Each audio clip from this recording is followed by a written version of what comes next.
Il est 14h50, une explosion survient sur la ligne d'arrivée du marathon.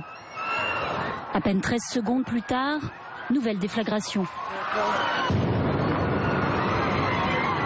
Il s'agit bien d'une attaque, les 2 bombes viennent d'exploser au milieu de la foule massée pour assister à la course.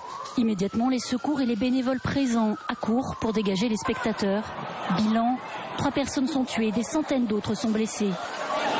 Commence alors une véritable chasse à l'homme pour retrouver les responsables. Le FBI diffuse l'image de 2 suspects, Dzhokhar et Tamerlan Tsarnaev, 2 frères d'origine tchétchène. Pendant 48 heures, la ville est figée.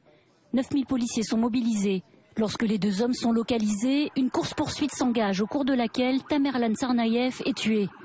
Son frère réussit à prendre la fuite. Il sera finalement retrouvé le lendemain, caché sous la bâche d'un bateau.